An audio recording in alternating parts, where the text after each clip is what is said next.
Rain lashed against the tall windows of Halberton House, rattling the glass like a patient scratching to be let in.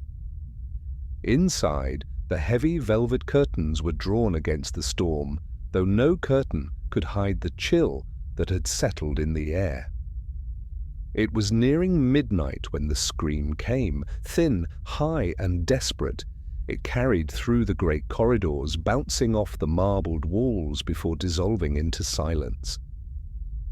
By the time the servants, lanterns in hand, converged on the east wing, they found the door to Sir Geoffrey Halberton's study locked from the inside.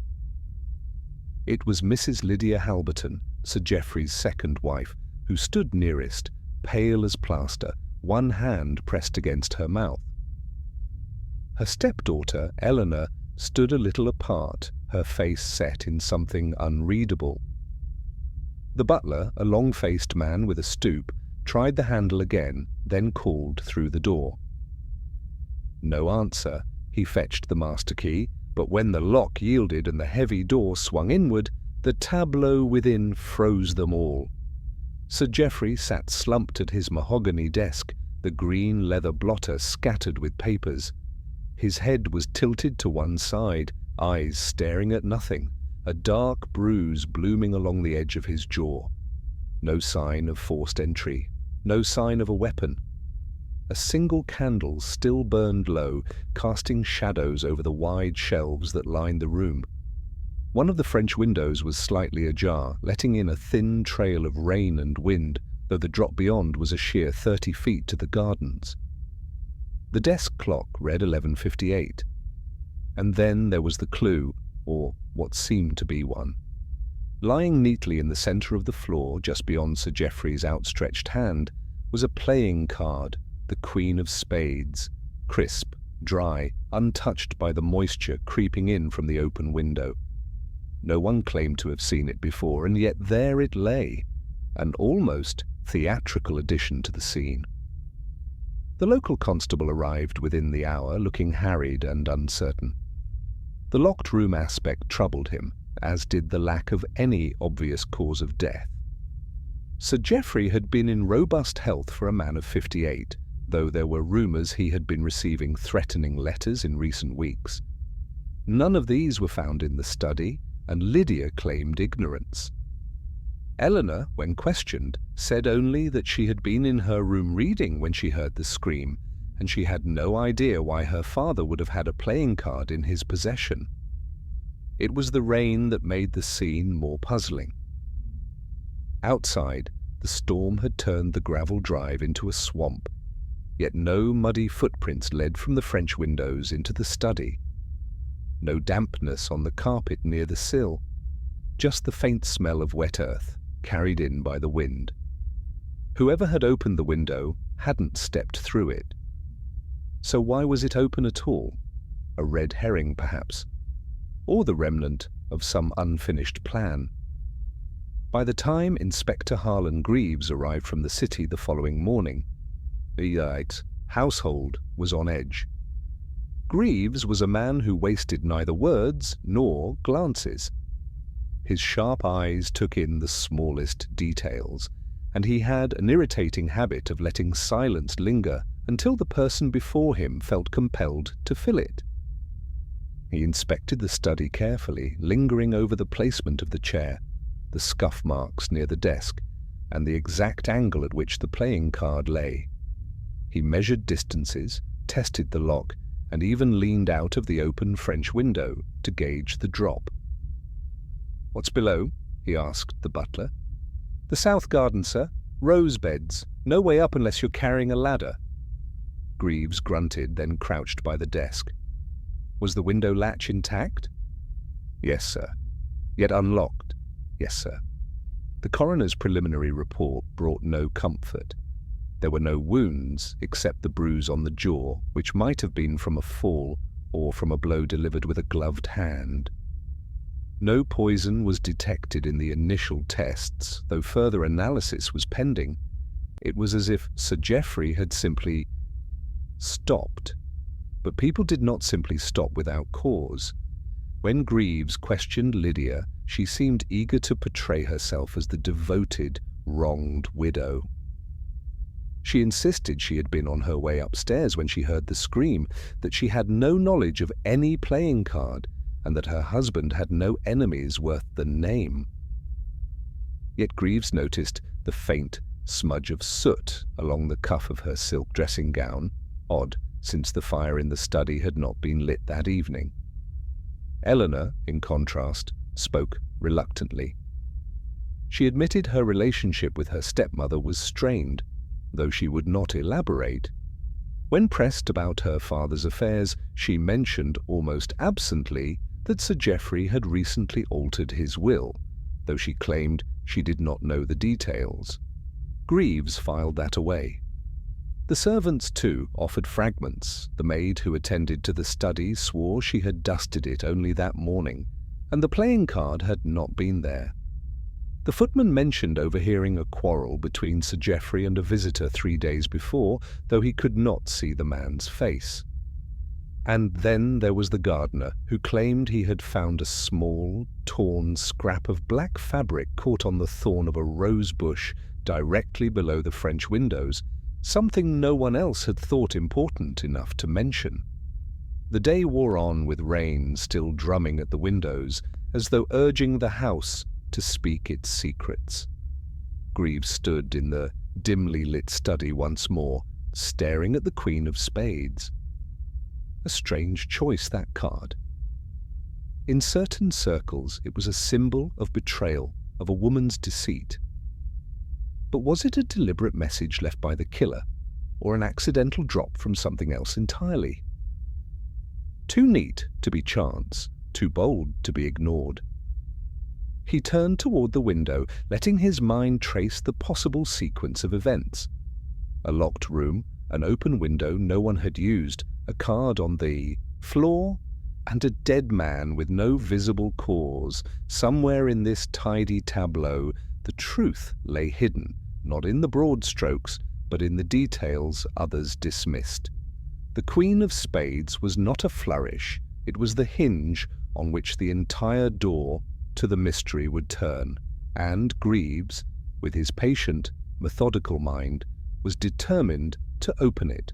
Would you like me to continue into the next investigation phase, where Greavves begins testing his theory about how the killer entered and left the locked study? That's where the tension will really start to tighten. Inspector Harlan Greavves did not leave Halberton House that night.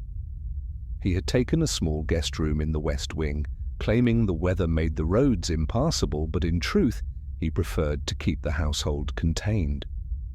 In his experience, a guilty conscience itched most when it was cornered, and people under watch had a way of betraying themselves without realizing it. By morning the rain had thinned to a mist, the kind that clung to the glass and blurred the gardens into a watercolor smear. Greavves moved through the house with quiet deliberation, retracing the path from the main hall to the East Wing study.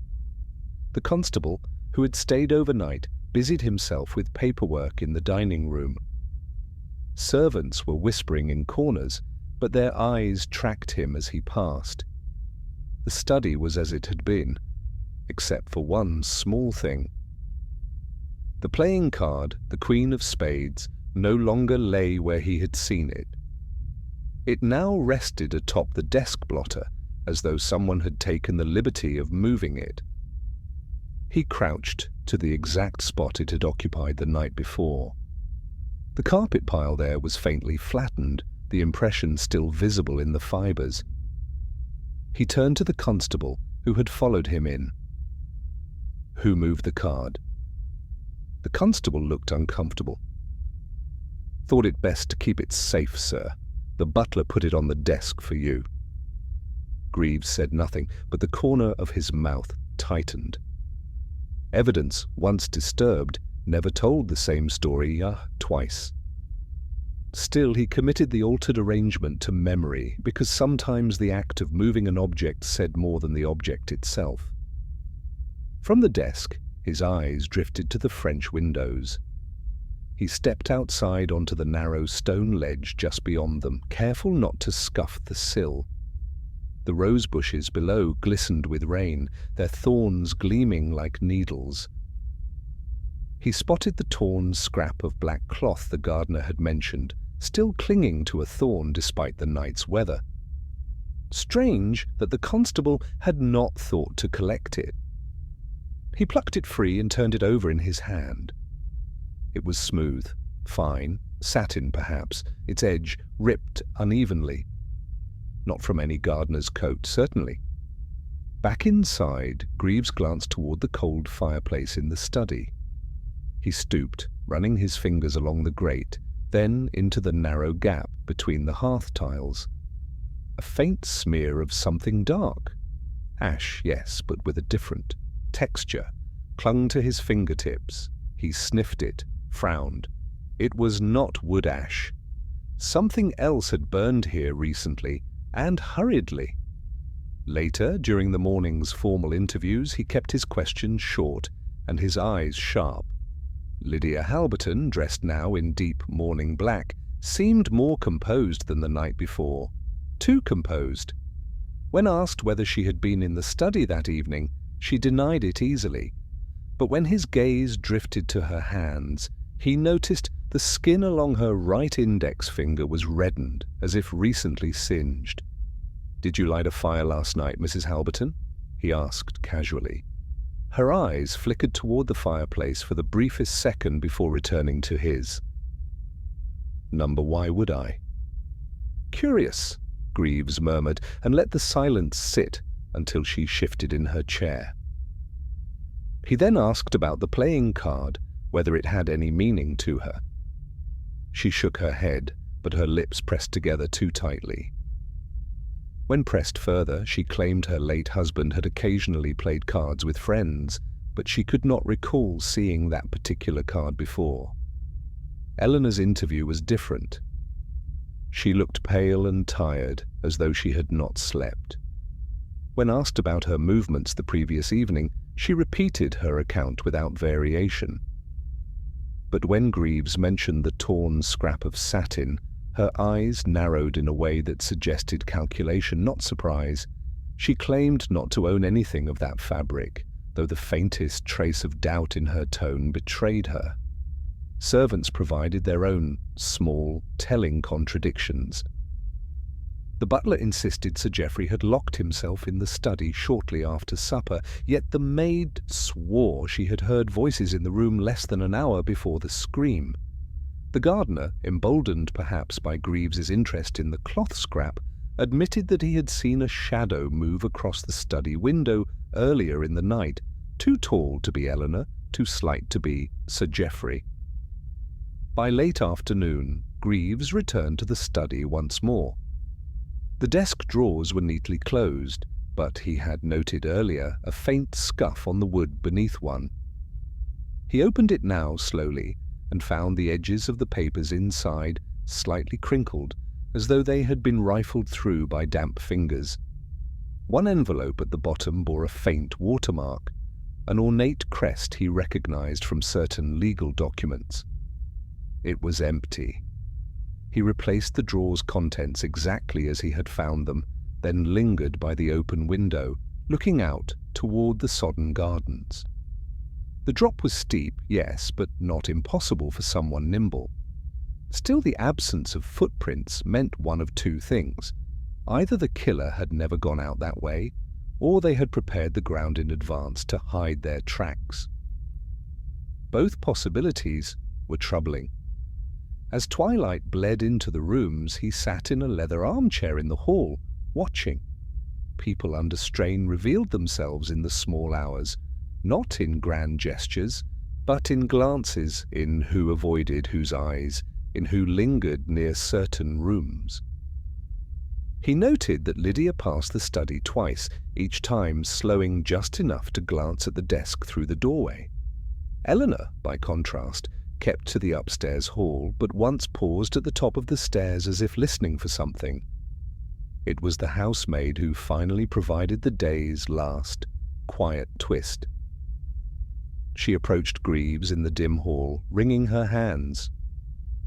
"I didn't say before, sir, because it seemed unimportant. But when I came to fetch Mrs. Halberton after the scream, she wasn't coming from the stairs. She was coming from the little side corridor by the old billiard room. There's no reason to be there at that hour, except it connects to the back stairs into the study." Greavves let the information settle in his mind like a stone dropping into still water. The pieces were not yet fitting together, but they were beginning to take shape. The Queen of Spades, the open window, the burnt ash in the grate, the torn satin, the too-composed widow, and now the unexplained presence near the back stairs. The picture was still incomplete, but the outlines were forming, and he suspected that when the truth emerged, it would be far more dangerous than the household dared imagine. I can carry this momentum directly into the next phase, where Greavves starts reconstructing the events in real time and tests the locked room theory against each suspect's movements, tightening the net. That's where the real turning point will land. The storm had passed by morning, leaving Halberton House washed in a pale, watery light that did nothing to warm its rooms. Inspector Greavves gathered the household in the smaller drawing room, where the air smelled faintly of polish and damp wool. The chairs were arranged in a loose semicircle, though the space between each occupant seemed wider than the furniture allowed. It was time to hear their voices properly. Not the hurried accounts given in shock the night of the death, but measured retellings when nerves had begun to harden into lies. He began with Lydia Halberton. The widow sat very straight, her black mourning dress crisp and immaculate, as if she had dressed for a portrait rather than an interrogation. "I had retired early," she said, her voice steady. "I'd gone upstairs to my room after speaking with Geoffrey briefly in the study. He seemed distracted. Not angry, mind you, just distant. I was halfway along the main corridor when I heard the scream. I came back, found the others at the door. That is all." Greavves asked her to clarify whether she had seen or heard anyone near the study before the scream.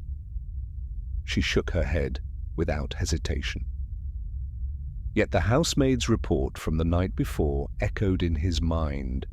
Lydia had been seen coming from the side corridor, not the main stairs. "Mrs. Halberton," Greavves said mildly, "that side corridor by the billiard room, do you use it often?" Her eyes flicked toward him a fraction too quickly. "Only when necessary. It's a shortcut to the east wing, but I seldom have cause. Too neat, too measured." Greavves let her go, knowing the lie would breathe easier if not cornered too soon. Eleanor Halberton followed. The young woman looked tired, shadows under her eyes deepening her resemblance to her father. She clasped her hands tightly in her lap, as though willing them not to betray her. "I was in my room," she said. "I had no reason to go downstairs. I don't play cards, if that's what you're thinking. I've no idea why there was a Queen of Spades in the study." Greavves tilted his head. "I wasn't thinking that. Yet you've mentioned it unprompted. Why?" She hesitated. "Because it's the only thing anyone talks about. The servants whisper about it. I thought you might think it was mine." That wasn't what troubled him.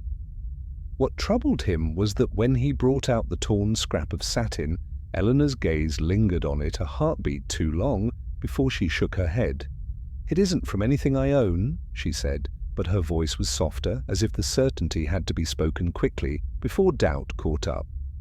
The butler, Mr. Kersey, was next, a long, angular man who moved like a shadow. His account was the most straightforward. He had locked up the main doors after supper, seen Sir Geoffrey retire to the study, and later fetched the master key to open it after the scream. But Greavves pressed him on whether he had entered the study earlier that evening.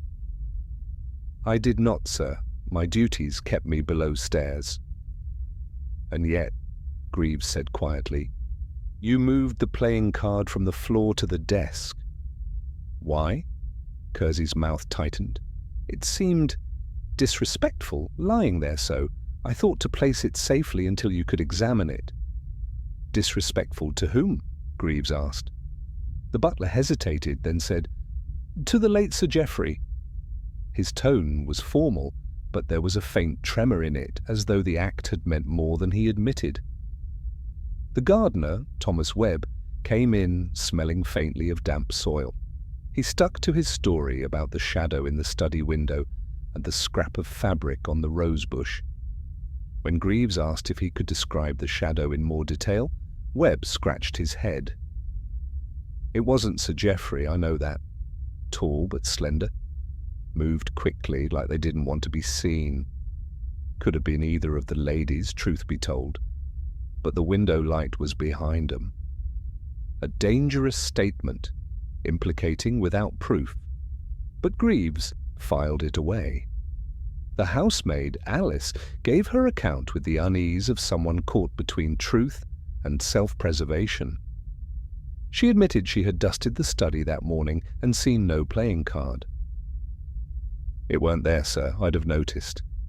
And, well, I don't know if it matters, but I heard voices in the study not long before." She trailed off, glancing toward Lydia, who was seated near the door. "Not long before?" Greavves prompted. "Half an hour, maybe less. A man's voice and a woman's, not raised, but sharp-like." "Recognize them?" Alice swallowed. "The woman sounded like Mrs. Halberton. The man, I can't be sure it was Sir Geoffrey. Could have been, but—" She hesitated again. "Oh, it sounded younger." That was the first ripple, a younger man's voice in the study before Sir Geoffrey's death, when the house was supposedly shut for the night. Greavves let the silence sit, watching how each face reacted. Lydia's remained composed, but her hands tightened imperceptibly in her lap.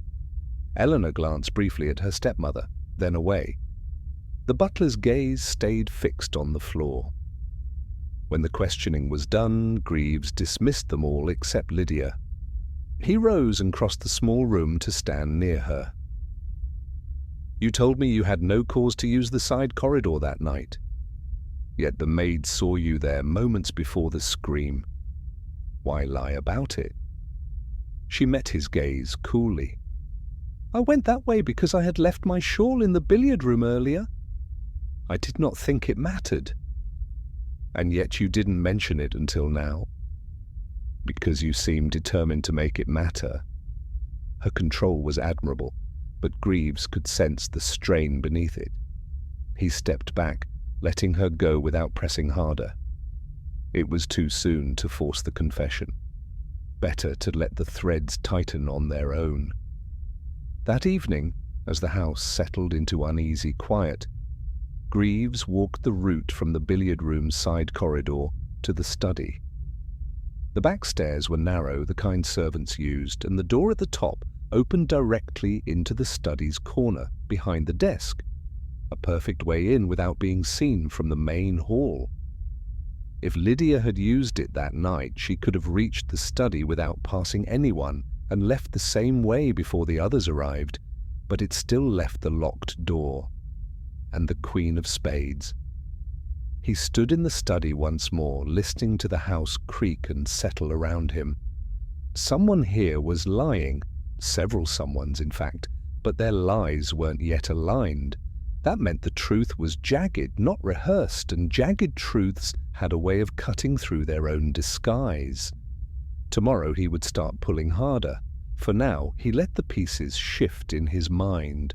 The card, the scrap of satin, the burnt ash, the missing envelope, the shadow at the window, and the voice that wasn't Sir Geoffrey's.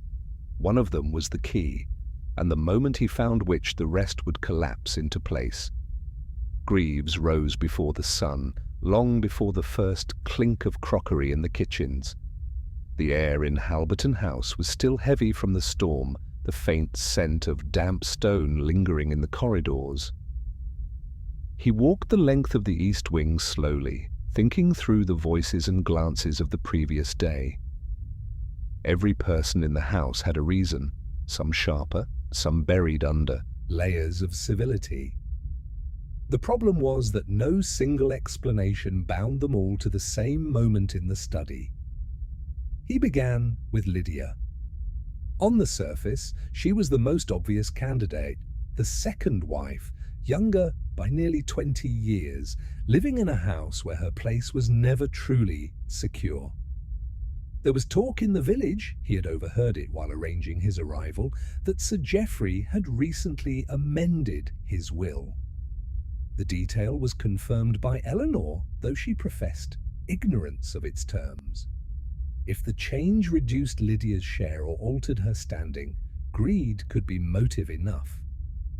But greed alone didn't explain the peculiarities, the open window, the missing envelope from the desk, the card on the floor.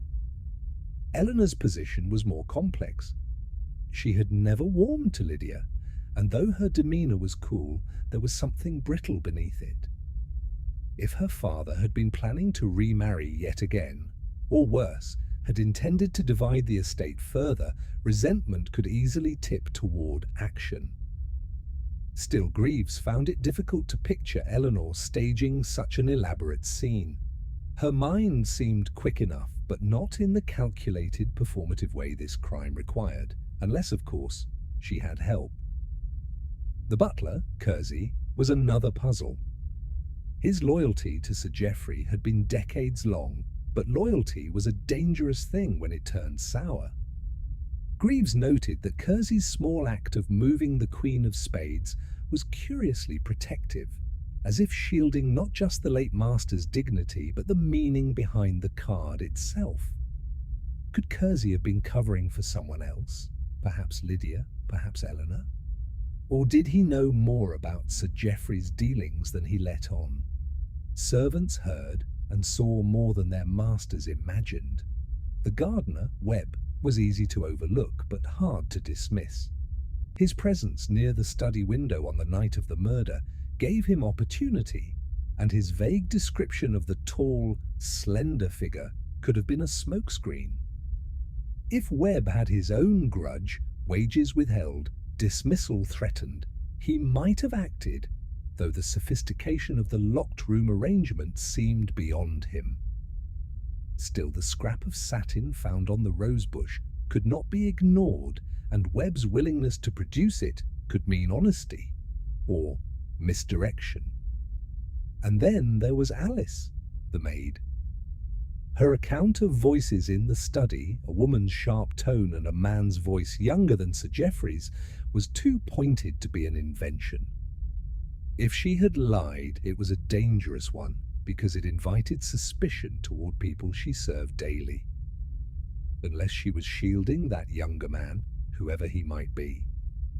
Greavves wondered whether there had been someone in the house that night who was not meant to be there, and whether Alice knew it. Each thread tugged against the others, tightening and loosening by turns. Greavves spread the notes across the desk in the study, each name paired with motive, opportunity, and the inconsistencies in their accounts. The window kept drawing his attention. If the killer hadn't used it to enter or escape, why open it at all? Perhaps to suggest an intruder, or to allow something to be passed in or out without stepping onto the ledge. The missing envelope, burned perhaps in the grate, could have been that something. He decided to re-interview them, this time with an emphasis on connections. Lydia was first again. "Mrs. Halberton," he began, "you've told me you rarely use the side corridor, yet the night of your husband's death you did. You say you went to fetch a shawl from the billiard room, but there's another route, quicker in fact, through the central hall. Why not take it?" Her chin lifted. "I didn't wish to be seen. My hair was unpinned. Is that sufficient?" It was plausible, yet the faint flush in her cheeks told him she disliked the implication. He shifted. "Did Sir Geoffrey mention a visitor recently? Someone younger, perhaps?" Her lips thinned. "If you're referring to the man I believe you are, then yes. He came last week. His name is Julian Merton, an old acquaintance of Geoffrey's. I did not approve of him." The name was new, and Greavves filed it away. Eleanor's turn brought another piece.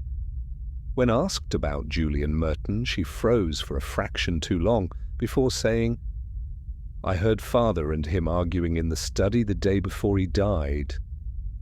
Something about money," and she broke off. "It's not important."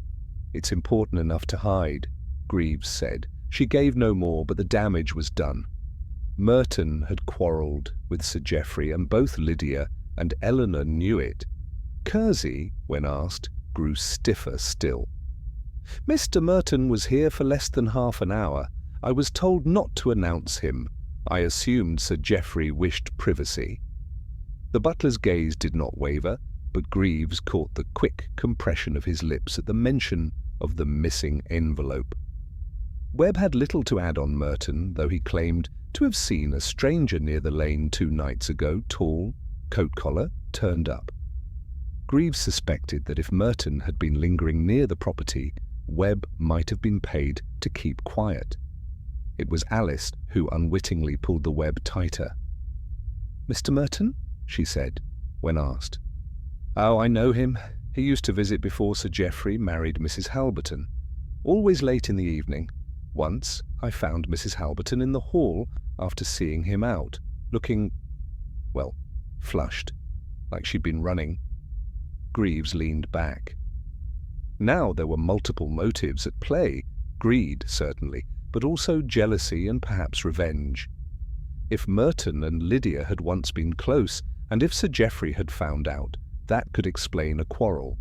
If money was involved, it might also explain a dangerous alliance between any two of them. By evening, the tangle was formidable. Lydia might have wanted Sir Geoffrey gone to protect herself from ruin, or to be free of his control. Eleanor might have feared losing her inheritance, or acted in anger at some betrayal. Merton might have killed over money, or a personal grudge, perhaps with help from inside the house. Kersey could be covering for someone out of loyalty or debt. Even Webb and Alice, with their own loyalties and resentments, could have played smaller parts. One by one, the motives wove into a net that seemed to ensnare the whole house. Yet the more threads Greavves gathered, the more he saw that not all of them could be true. Some were planted to obscure the real one, and somewhere among greed, jealousy, revenge, and fear there was a single act, simple, precise, that had ended Sir Geoffrey's life in a locked room. Tomorrow, Greavves decided, he would start stripping the lies away one by one until only that act remained.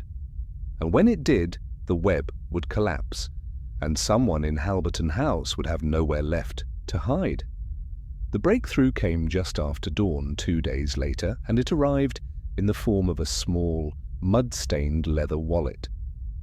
Constable Brigg found it while combing the hedgerows near the lane Webb had mentioned.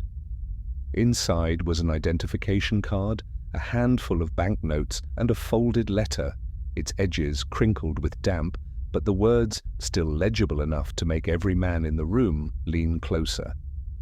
The letter was from Sir Geoffrey himself, addressed to Julian Merton, demanding repayment of a debt within the week and threatening legal action. The tone was clipped and cold, and in the lower corner of the page was a dark smudge that looked to eager eyes like dried blood. To Brigg, to Inspector Farnham, and to most of the house, this was the missing piece. The quarrel, the debt, the secretive visit, it all pointed neatly toward Merton. By mid-morning, Farnham had his men tramping through the village, sending word to nearby towns to watch for the man. The assumption was clear. Merton had murdered Sir Geoffrey to silence him, stolen something from the study, the missing envelope perhaps, and fled through the window, dropping his wallet along the way. Lydia's relief was poorly hidden. "I told you," she murmured to Greavves in the hall. "That man was trouble from the moment he appeared. Geoffrey should have cut him off years ago." Even Eleanor seemed momentarily lighter, though she masked it behind a cool remark about justice being swift. Kersey permitted himself a tight nod at the news, and Webb muttered something about having known Merton was no good. Only Alice looked uncertain, her brows drawing together as though she'd misplaced a thought.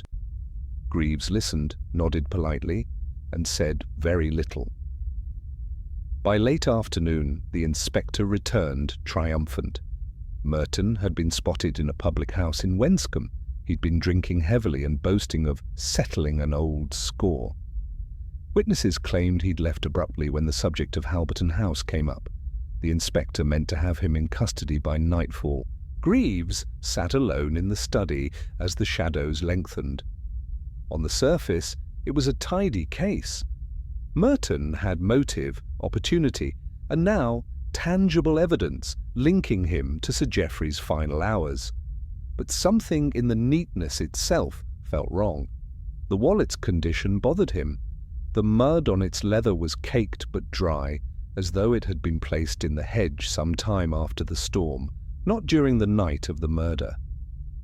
If Merton had dropped it fleeing the house, it would have been sodden that same night. Instead, it bore the faint, musty smell of something that had been kept indoors before being found. Then there was the window. Farnham believed Merton had escaped through it, but the sill bore no fresh scuffs or marks, and the rosebush beneath still held the small scrap of satin Webb had found days earlier. Merton was not a tall man. Climbing out that way would have left traces. Most troubling of all was the timing. If Merton had committed the murder, why wait until the night of the storm, when the household was awake and restless, to strike? And why leave behind the Queen of Spades, a flourish that spoke of someone with a personal, perhaps intimate, connection to Sir Geoffrey? Greavves rose and paced, the polished floor creaking faintly beneath his feet. The wallet had been planted, of that he was now certain. It had been placed where Brigg would find it, at precisely the right time to divert suspicion away from someone in the house. And it had worked. The inspector's energies were entirely consumed by the manhunt for Merton. But the real killer was still here. He thought of Lydia's barely concealed relief, Eleanor's sudden composure, Kersey's approving nod. Even Webb's self-satisfaction had been too quick, too assured, as though the outcome had been anticipated. It was nearly dark when Alice knocked on the study door.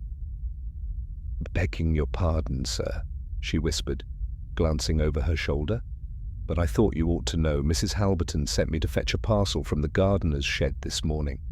It was wrapped in oilcloth, but it felt like papers inside. She told me not to tell anyone, but I thought—" Her voice faltered. Greavves did not betray his interest. "You did right, Alice. Very right indeed. Now, did anyone see her go there before you?" "No, sir. She gave me the key herself." "Keep that between us for now," he said.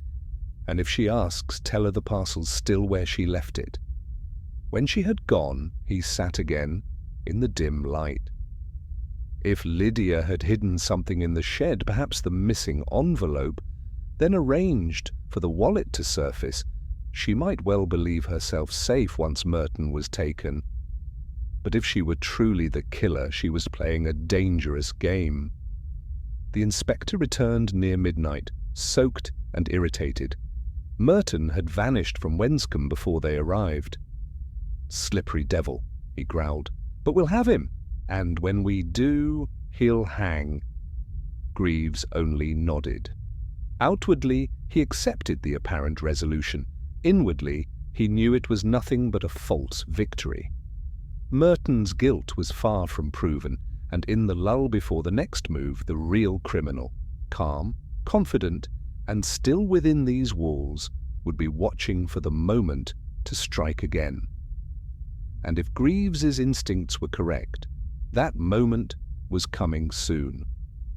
It was in the small hours when the rain had slackened to a steady whisper against the glass that Greavves found himself unable to sleep.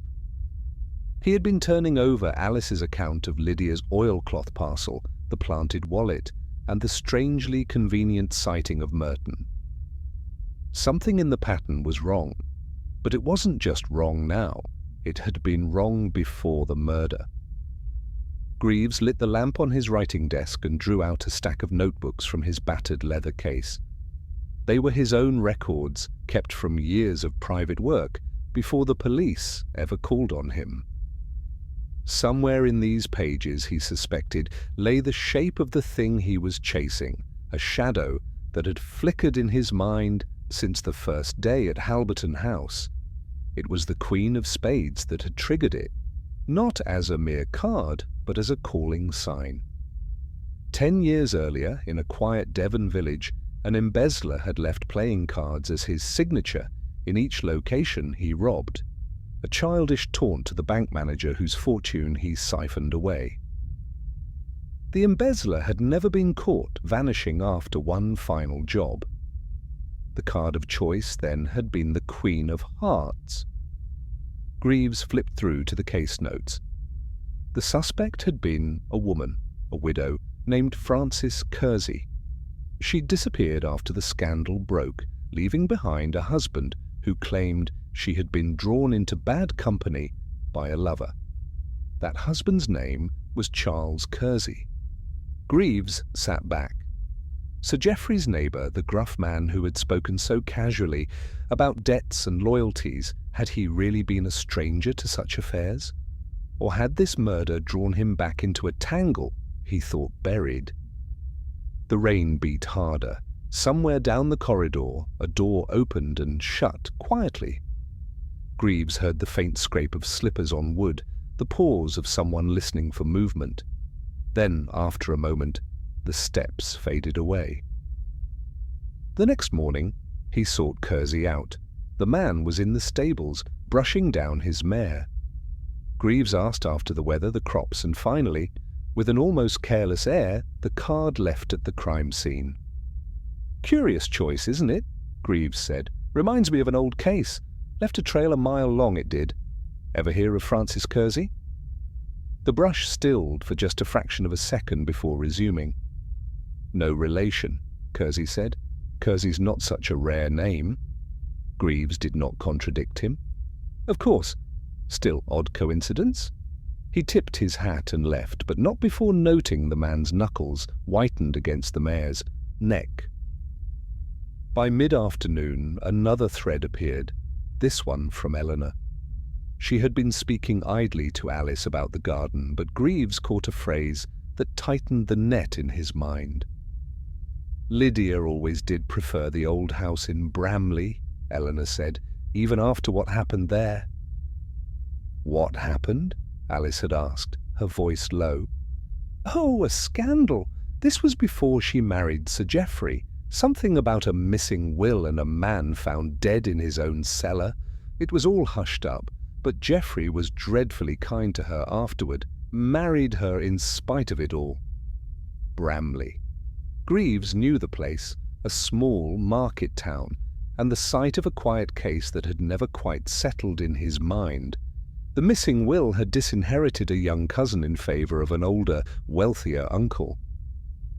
The dead man had been the family's solicitor. No charges had ever been laid, but whispers had lingered around Lydia's name. He spent the rest of the day in the village records office, poring over the yellowed clippings. There she was, Lydia Farncombe, a widow from a respectable family, named in connection with the disappearance of key legal documents. She had been the last person to see the solicitor alive. The investigation had faltered for lack of evidence, and within months she was married to Sir Geoffrey Halberton. It was no longer possible to see the present crime as an isolated act.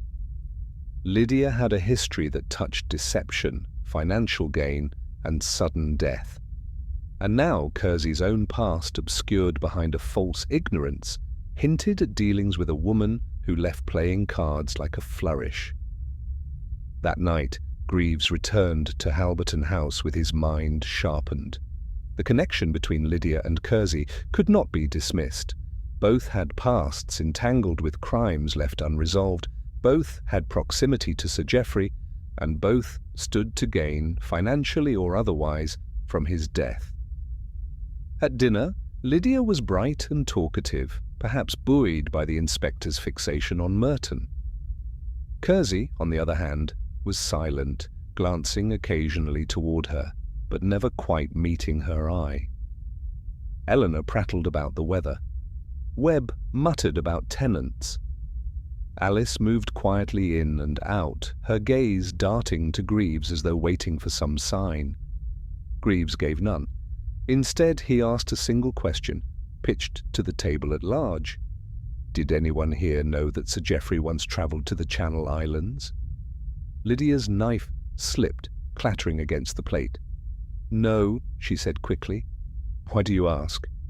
Only that it came up in conversation with the vicar, Greavves said mildly. They thought Geoffrey might have had business there, the sort of business a man keeps quiet about. Silence followed, tight and watchful. Greavves let it hang, then spoke of something trivial, but the eyes that met his after that were no longer merely curious, they were calculating.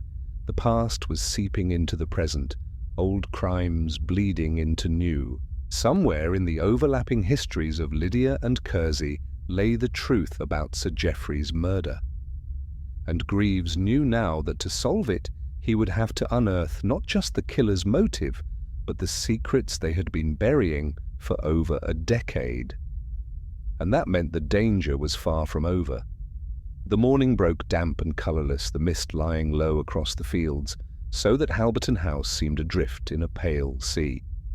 Greavves was up before the rest, pacing the long library with a kind of restless intent. The past had given him a map, but the map alone would not point the finger. He needed to test his suspects, to watch them under a strain they could neither predict nor control. At 8:30, he sent a footman to each of the household with an odd request that they gather in the library for a matter concerning Sir Geoffrey's will. He made no further explanation. In truth, there was no fresh will, but the rumour of one would do what he required. When they had assembled, Lydia, in dove-grey silk, eyes bright but guarded, Kersey, stiff and unsmiling, Eleanor, peering about with bird-like curiosity, Webb, frowning as though the summons had kept him from something more important. Greavves cleared his throat. I have been in touch with Sir Geoffrey's solicitor, he began gravely. It seems there is an envelope, sealed, and marked to be opened only in the event of his death. I have not yet seen its contents, but I am told it is most surprising. He let the words hang just long enough to watch their faces. Kersey's lips pressed into a thin line. Lydia's fingers toyed with her brooch, a movement almost delicate in its repetition. Eleanor looked openly fascinated while Webb gave a short, mirthless laugh. Greavves continued, The envelope will be here by post this afternoon. I thought it fair to give each of you the courtesy of knowing beforehand. Such documents sometimes contain personal matters, confessions even. One never knows what the dead wish to make plain. It was then that Lydia's composure faltered, only slightly, but to Greavves' trained eye it was enough. Her gaze slid not to the floor or her lap, but toward Kersey, quick as a match flare and just as bright. He met it, briefly, then looked away. That look, fleeting as it was, carried a history neither could disguise. I don't suppose, said Eleanor, breaking the silence, that this will affect the coroner's findings. That depends, Greavves replied smoothly, on what the envelope contains. It might even shed light on the card left in the study. Now it was Kersey's turn to shift, his boot tapping once against the floor. And what if it names no one, he asked, or names the wrong one? Words from a dead man prove nothing. They prove enough, Greavves said mildly. particularly when they can be tested against other facts. He dismissed them soon after, claiming he had work to do, but kept to the shadows of the hallway to watch them disperse. Lydia and Kersey did not walk out together, but each took the long route past the morning room, and each paused at the same window, glancing out as though by some unspoken arrangement. Later that day, Greavves set the second part of his plan in motion. In the kitchen, with Alice's help, he prepared 4 envelopes of identical cream paper, each sealed with red wax. Inside each was a single playing card. 3 were ordinary, the 4th the Queen of Spades. He left them where they would be found, 1 on Webb's writing desk, 1 in Eleanor's sewing basket, 1 tucked into Kersey's coat pocket in the cloakroom, and the last slipped between the pages of Lydia's prayer book. It was, on the surface, an absurd little game, but it served a purpose. He wanted to see who would come to him in outrage, who would hide the card, and who would seek another's counsel before acting. By evening, the results were telling. Webb came at once, the card pinched between thumb and forefinger. "Is this some kind of joke, Greavves?" he demanded. "Because if it is, I don't find it amusing." Eleanor appeared soon after, half laughing, the card in her hand.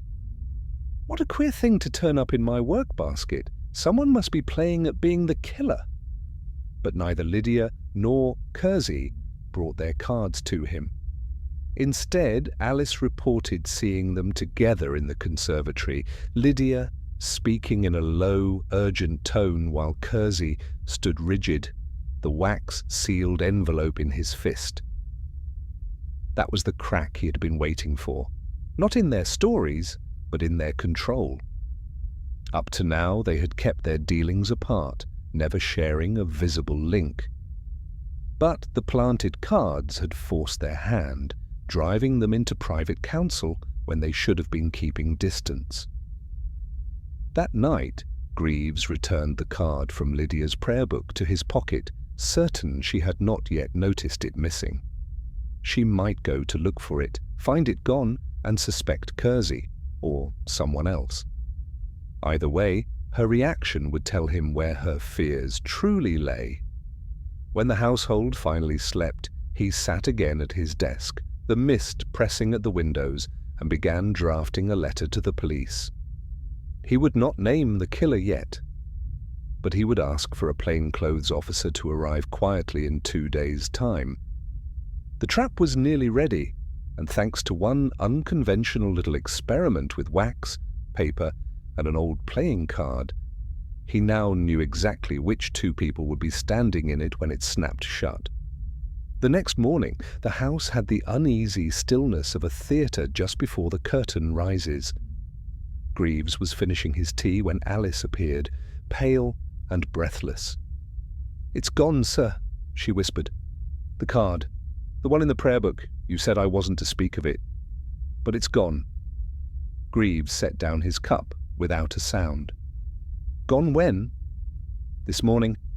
I checked before chapel, just like you said. And it wasn't there. The book was still on the side table, but the envelope, gone." That, he thought grimly, was no small matter. It meant someone not only knew about the card, but had acted quickly to remove it, and the only way they could have known where it was hidden was if they had been watching him, or Lydia, very closely indeed. He kept this to himself and went straight to the library where he had left the original clue, the card found in Sir Geoffrey's study. It had been sealed in an evidence envelope, locked in the bottom drawer of his writing desk. He unlocked it, slid the drawer open, and stared. The envelope lay where he had placed it, but the wax seal was broken. Inside was not the Queen of Spades, but an ordinary 2 of clubs. For a long moment, Greavves simply sat back in the chair, the counterfeit card between his fingers. Someone had taken the original clue, replaced it, and resealed the envelope well enough that only a close inspection revealed the tampering. It was a bold move and a dangerous one. He had been certain his little card experiment had flushed the right pair of suspects. Now the stakes had shifted. This was no longer about subtle psychological pressure. The enemy had moved into active sabotage, and that meant they were close to losing their grip. At luncheon, he took his place as usual, masking his thoughts behind polite indifference. But he studied each face with care. Lydia was pale but composed, her eyes lowered as though deep in thought. Kersey appeared tight-jawed, pushing food about his plate. Webb kept glancing toward the door, as if expecting interruption.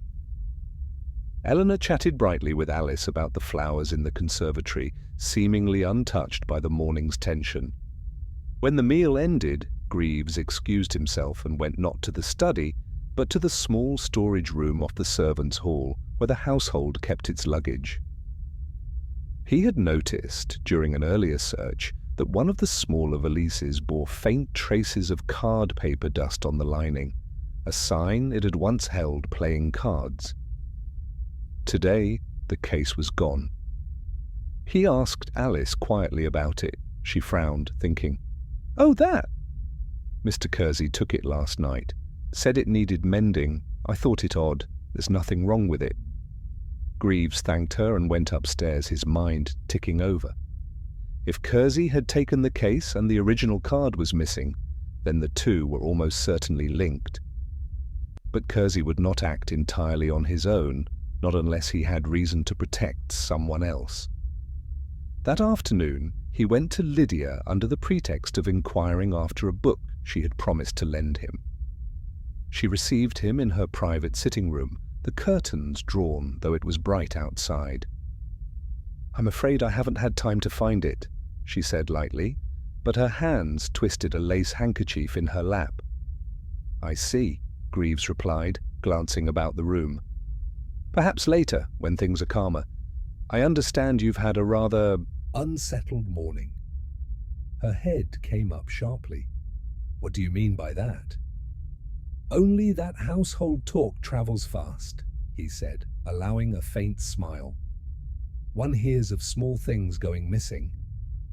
She looked away, and for the briefest instant, he thought he saw fear, not guilt, flash across her face. Fear of exposure, yes, but perhaps also fear of what someone else might do. That evening, Greavves confirmed his suspicion. A footman reported seeing Kersey slip into Lydia's sitting room while she was at dinner, carrying a flat packet. By the time Lydia returned, the packet was gone, but so too was the prayer book. The theft of the original card, the disappearance of the planted one, the altered evidence, all threads in the same knot.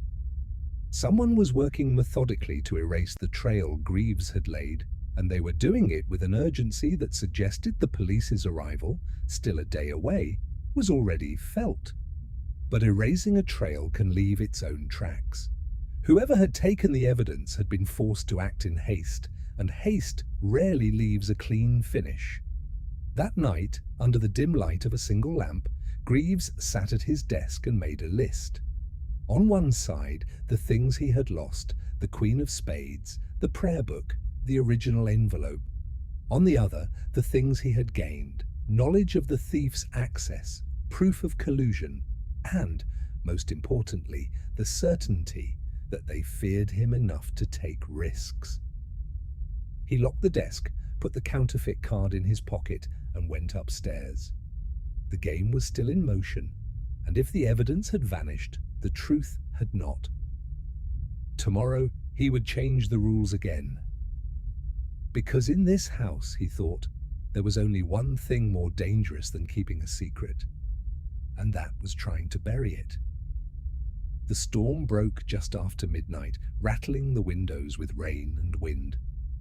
Greavves had been at his desk, reviewing his notes for the third time, when the knock came, hard, hurried, and wrong for the hour. Alice stood in the doorway, white as paper. "It's Mrs. Fairbairn," she gasped. "She's gone."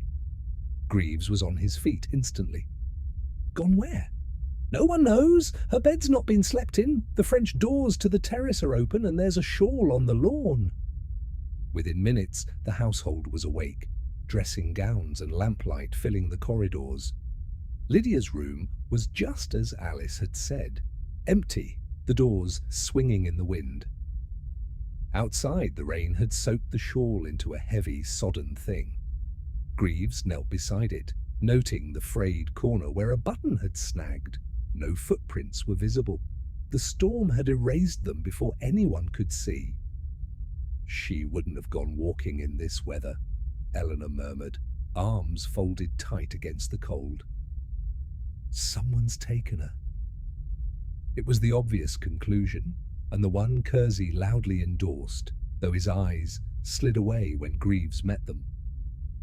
Webb stood at the terrace edge, peering into the black garden, his face unreadable. Greavves ordered the grounds searched, lanterns sweeping through trees and hedges. The search turned up nothing. No Lydia. No sign of a struggle. No hint of where she might have gone. Then came the cry from the far orchard. They found her slipper there, half buried in mud beneath the largest apple tree. A single scrap of white fabric clung to the bark above it. The image was too neat, too placed, and the detective knew at once this was meant for them to find. "Planted," he said quietly to himself. As the search faltered in the storm, the household retreated to the drawing room, subdued and watchful. Kersey muttered about calling the police immediately, but Greavves was already thinking ahead. If Lydia had been taken or persuaded to leave, it meant the saboteur was no longer content with stealing evidence. They were willing to escalate. And that meant the detective was dangerously close to whatever truth they'd been hiding. The blow came not an hour later. While the others talked in low voices, Greavves went upstairs to fetch his coat and found his own room in disarray. Papers scattered across the floor, his locked case forced open. The replacement card, the false Queen of Spades, was gone. He stood in the doorway, letting the fact settle. This was not simple mischief. The intruder had wanted him to know they'd been there, that they could reach him anywhere. And by taking the planted card, they'd severed the last visible link in his game of bait and watch. At that moment, Webb appeared in the corridor, slightly out of breath. "You should come down," he said. "They found something in the boathouse."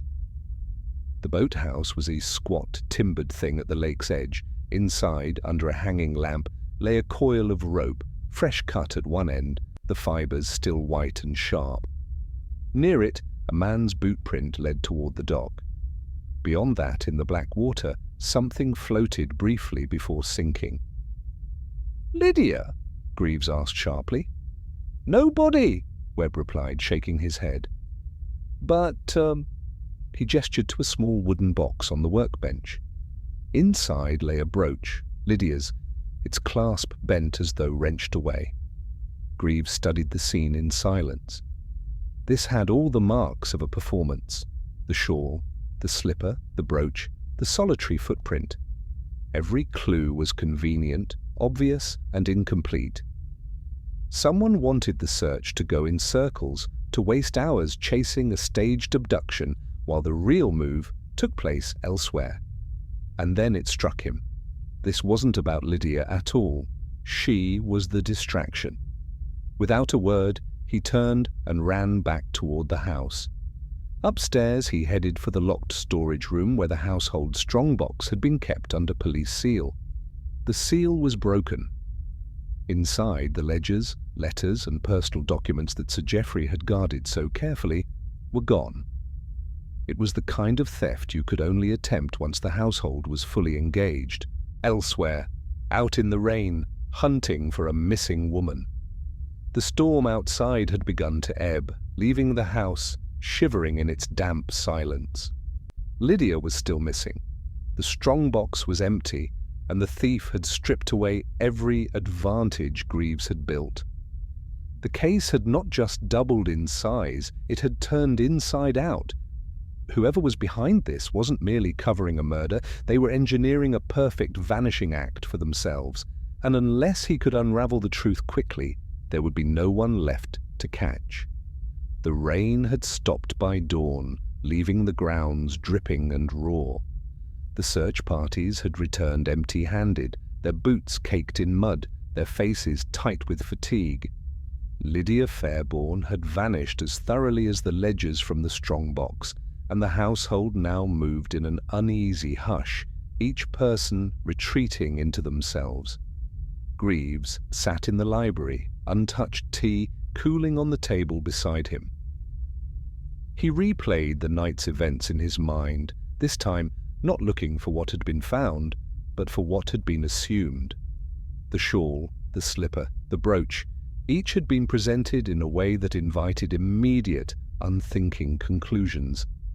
They all bore the same quality, too perfectly placed, too readily found. He thought again of the boathouse, the single boot print by the dock. Webb had been the one to call him there. Webb, who had arrived breathless but not from exertion, it had been the damp sheen on his hair, the faint smell of the orchard clinging to him. Webb had come from somewhere else before going to the boathouse, somewhere he hadn't mentioned. A movement in the corner of his vision pulled him back. On the far wall, beneath the row of gilt-framed landscapes, stood a small, half-forgotten sideboard. The servants had been using it as a temporary dumping ground for odds and ends displaced during the searches. There, propped carelessly against a vase, was a playing card.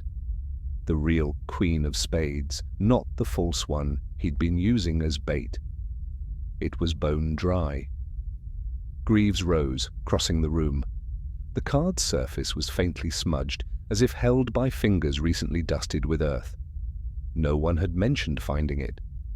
No one had reason to put it there unless they wanted him to see it now, in the aftermath of the chaos.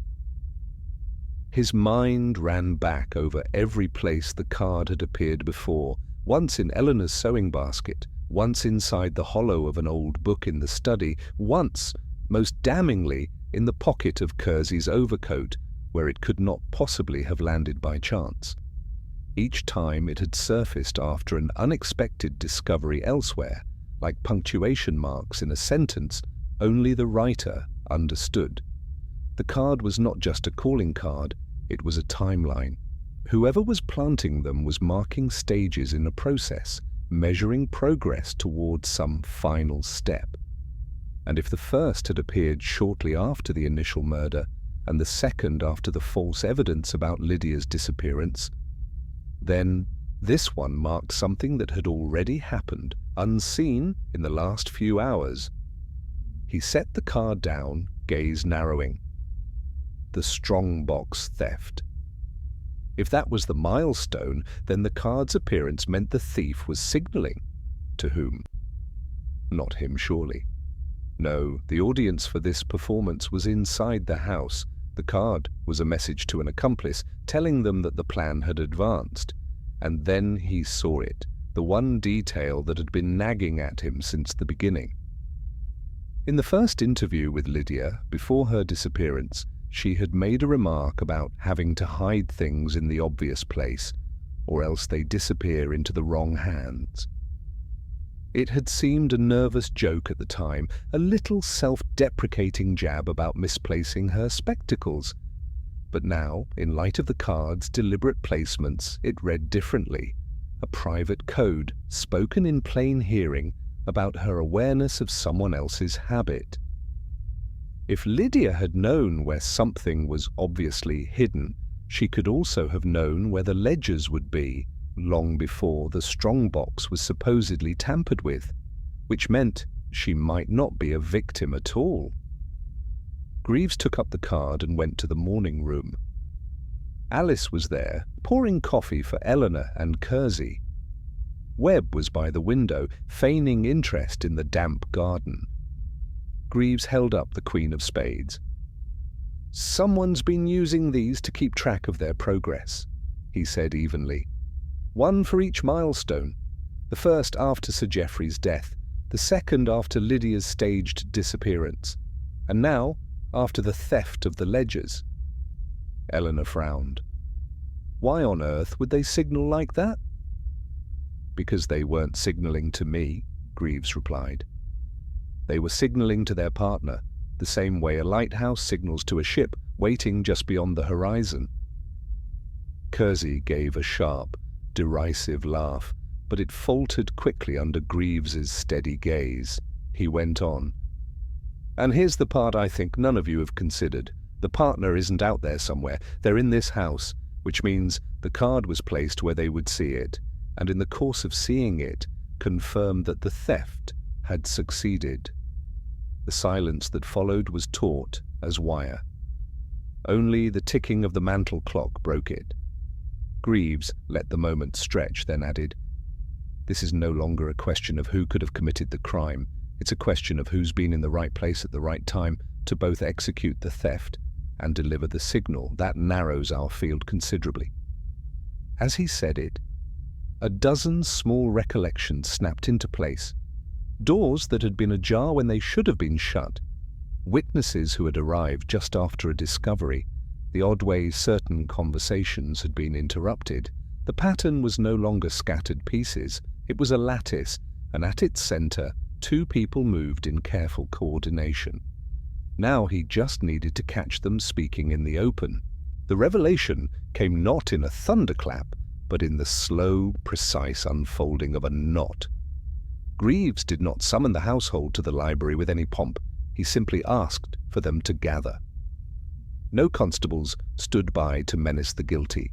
No raised voices, no accusations hurled, just the fire snapping in the grate, and the faint creak of chairs as the four remaining suspects sat, each trying not to be the first to speak. He placed the Queen of Spades on the mantelpiece where all could see it. "I've been wrong about something from the start," he began quietly.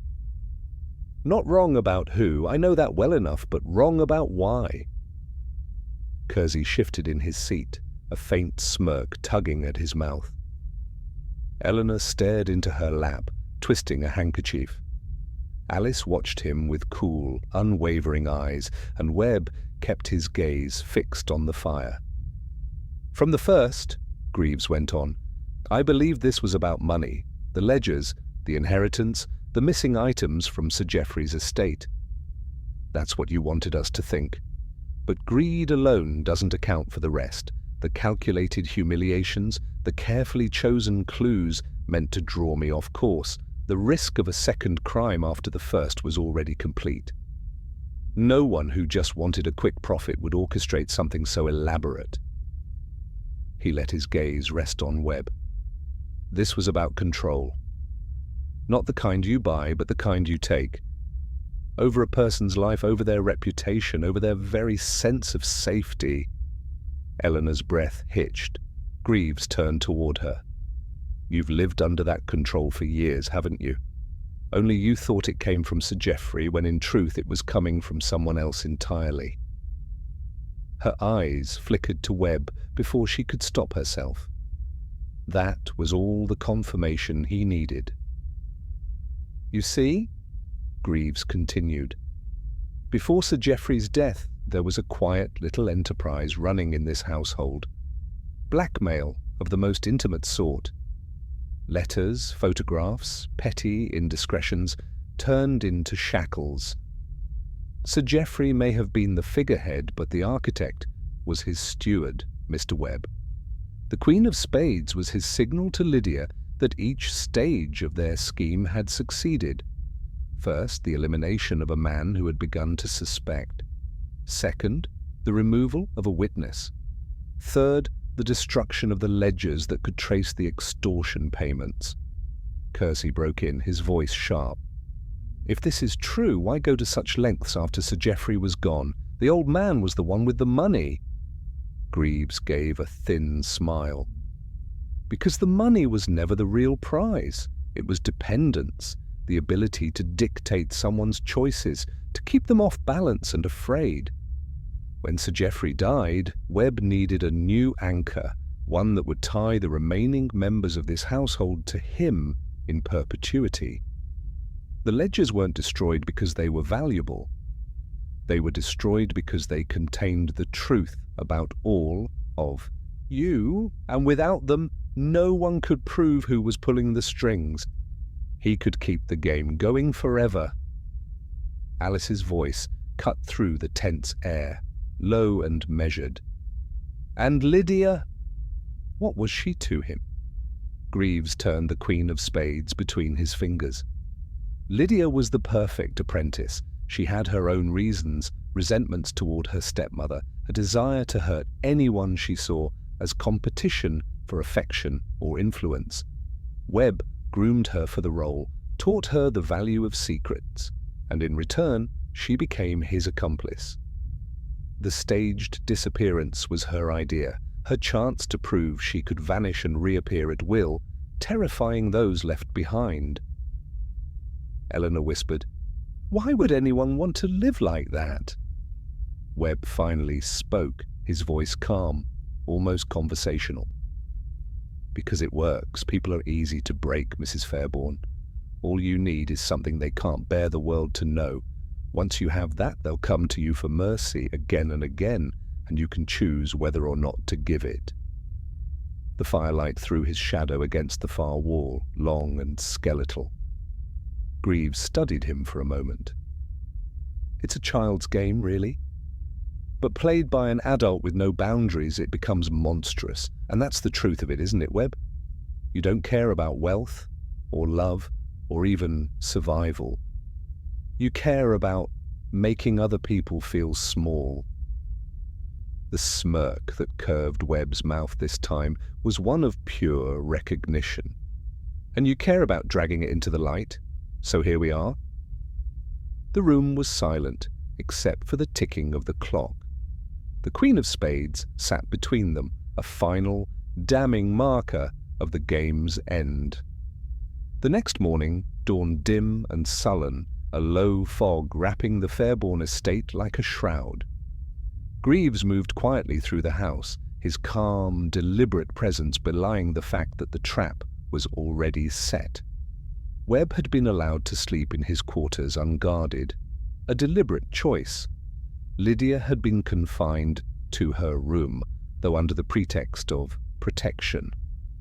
The constables had been told little beyond that no arrests would be made until Greavves gave the word. The heart of the plan lay in the small study off the east corridor, a room Webb seldom used but could not ignore today. Inside, on the desk, lay an unsealed envelope bearing Lydia's handwriting, and beneath it a single ledger from Sir Geoffrey's collection, its spine cracked, its pages rumpled, and the telltale notation of blackmail sums clearly visible. Greavves knew Webb's habits. When cornered, he did not confront, he erased. All that remained was to give him the opportunity. By mid-morning, the house began to stir. Eleanor was stationed discreetly in the library, Alice in the parlour, Kersey in the hall outside the study door, each with instructions to remain silent and out of sight. Greavves took a seat in the armchair opposite the study door, a paper open on his lap, appearing every bit the idle guest. When Webb finally appeared, it was with his usual unhurried tread, though his eyes darted once toward Greavves before sliding away. He carried no bag, no coat, only a gloved hand resting lightly on the door handle. "Working early?" Greavves remarked, without looking up from his paper. "Just tidying a loose end," Webb replied, his voice smooth. "We wouldn't want more confusion." He slipped inside and closed the door. Greavves counted silently, 5, 6, 7 seconds, then rose. He stepped to the door, turned the handle quietly, and pushed it open. Webb was bent over the desk, a match poised above the open ledger, his other hand pinning the envelope beneath it. "I wouldn't," Greavves said mildly. Webb froze, the match trembling slightly in his fingers. "This doesn't concern you." "Oh, but it does," Greavves replied, stepping inside.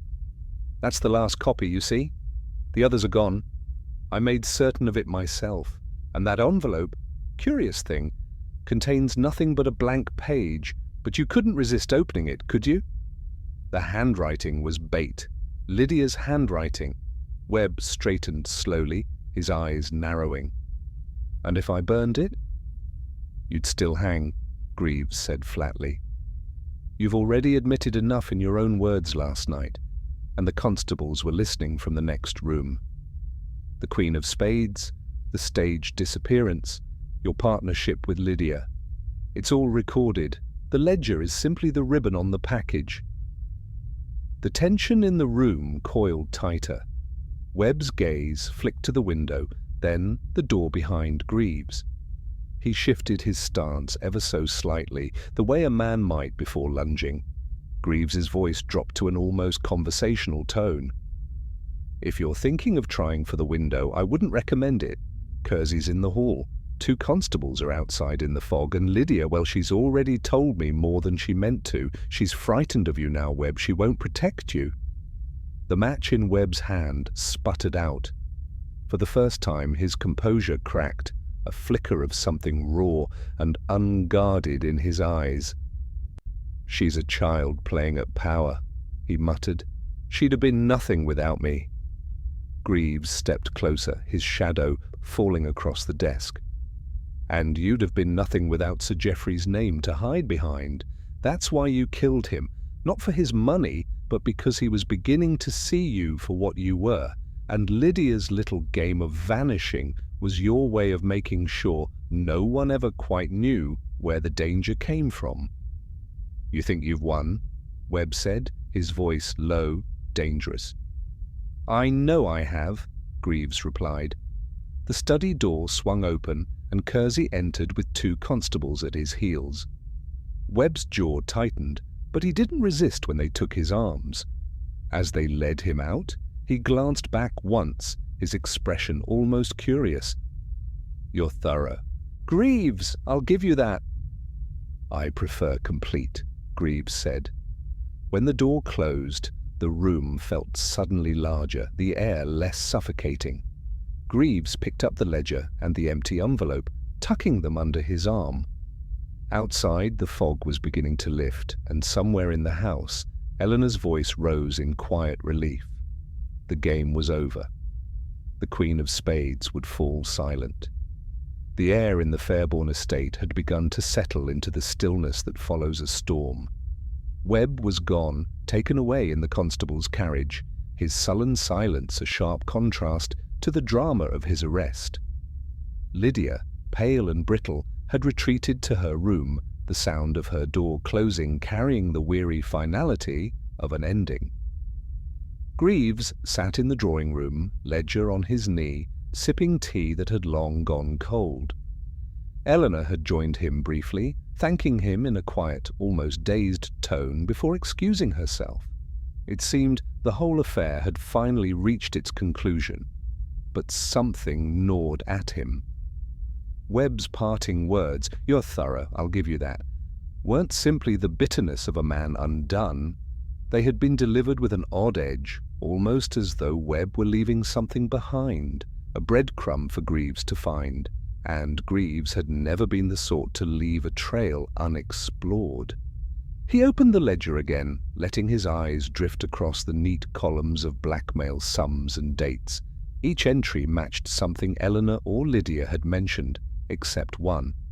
A payment, dated 3 months earlier, marked only with the initials C.D. No mention of it had come up during interviews.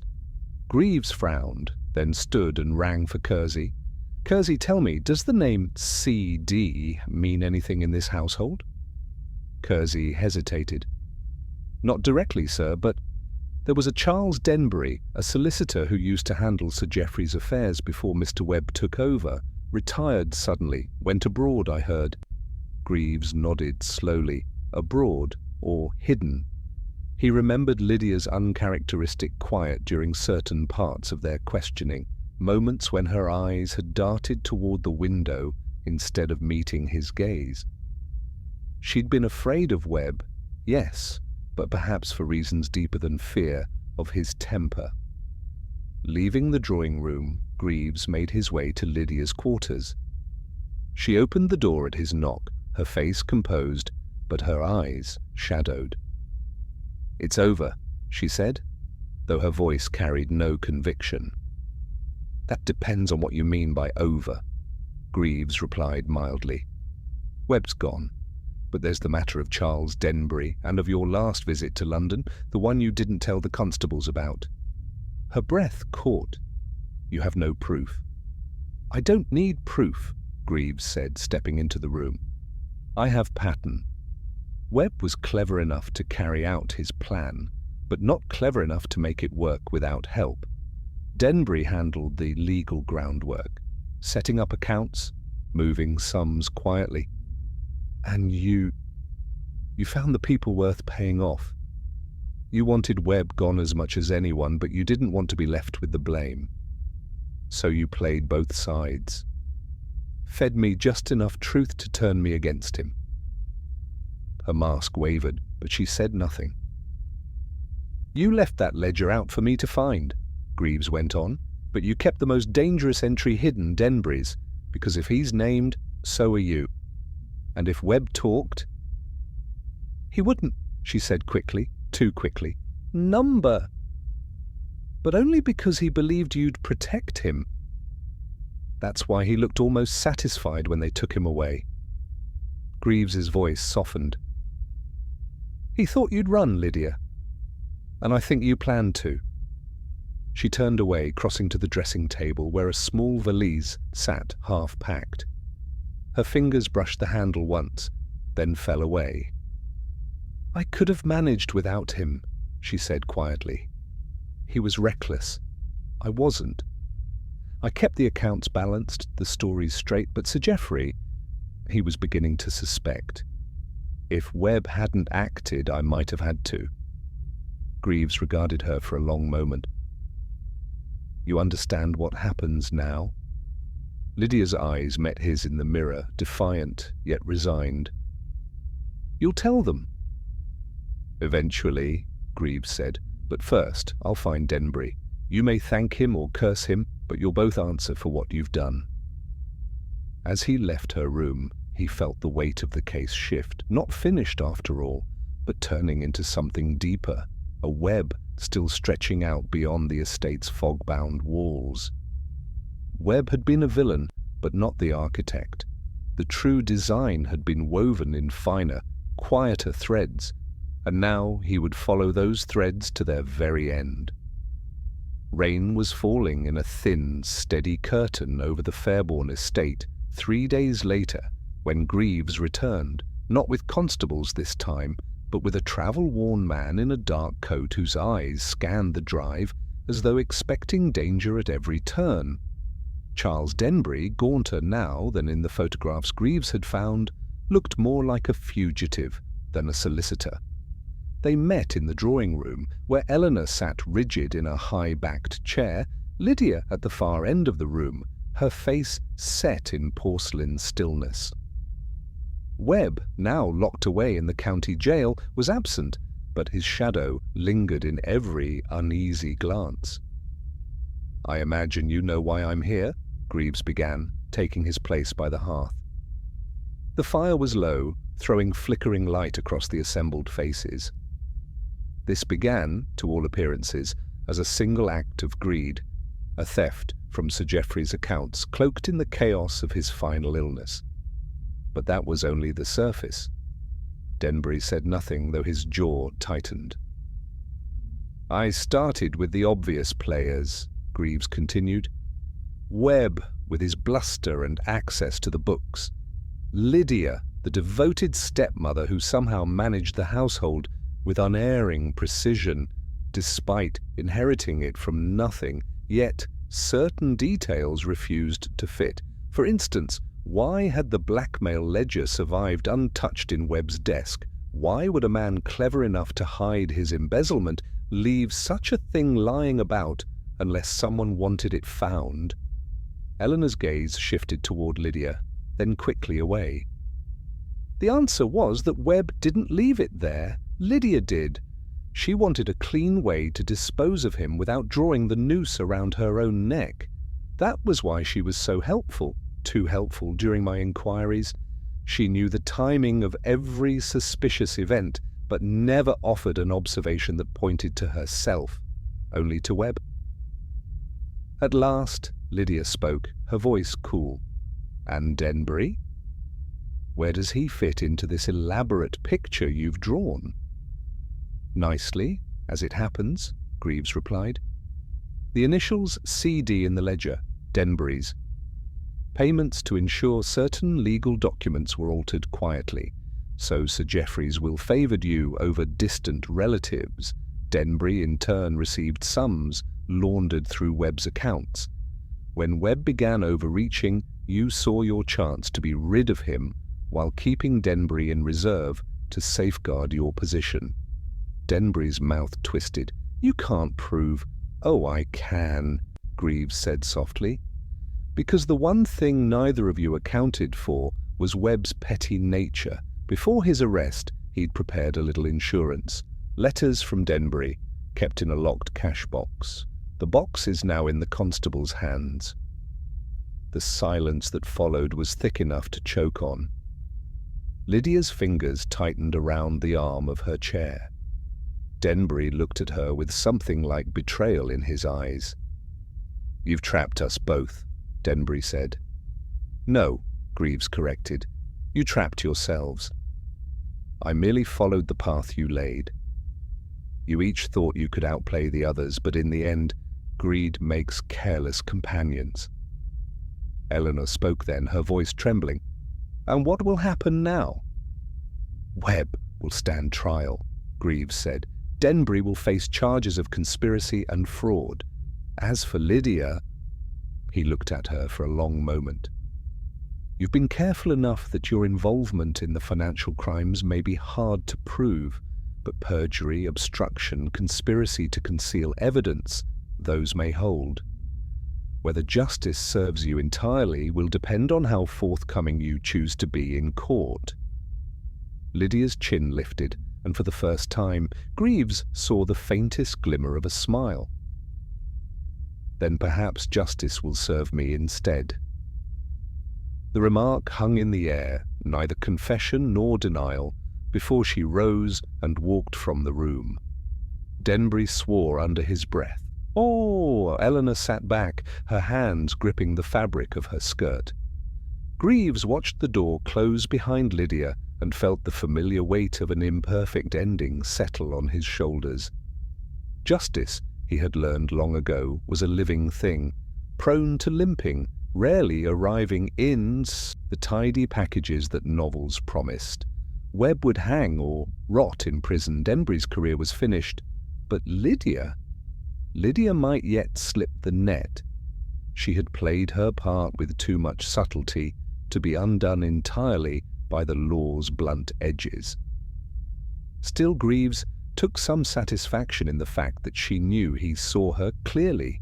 That, in its own way, was a form of justice, not in the courts, but in the shadows where people like Lydia thrived. She would live under that knowledge now, aware that should another misstep bring her into the light, he would be there again.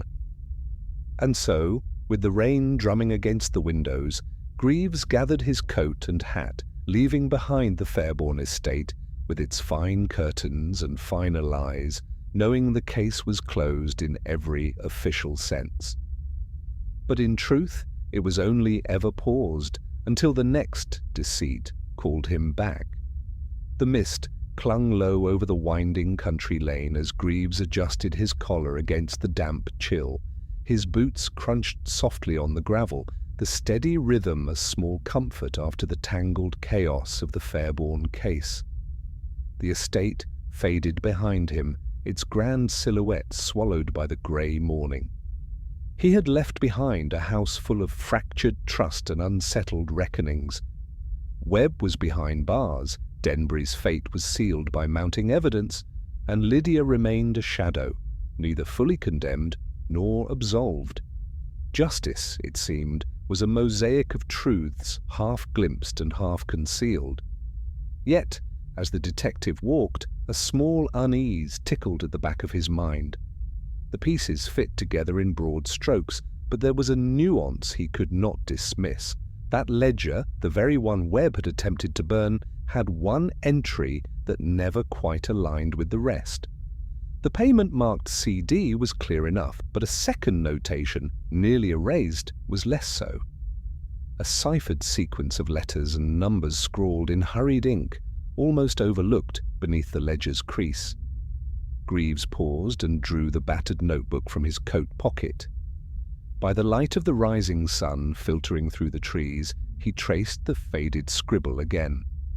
SP, 14th of June, --. The rest was smudged, but the initial was unmistakable. SP. The initials did not match any name in the Fairborn household or among their known associates. A name unspoken, a presence unseen. The weight of it settled in his gut, a whisper that this story was not yet finished. As the village clock struck 8, Greavves looked up toward the horizon. Somewhere beyond the rolling fields, beyond the last shudder of fog, a new thread awaited, a thread tangled in secrets deeper than blackmail or murder, woven by hands more skilled at hiding than Webb or Denbury had ever dreamed. He folded the ledger carefully and tucked it away, fingers lingering over the creased page. The detective's gaze hardened. There would be no rest, not while shadows still lurked in corners, others overlooked. The case was closed, yes. But the mystery? The mystery was never truly over. With that thought, Greavves stepped onto the road, his figure swallowed by the growing light and the long, winding path ahead. And somewhere, unseen, a quiet message waited to be uncovered.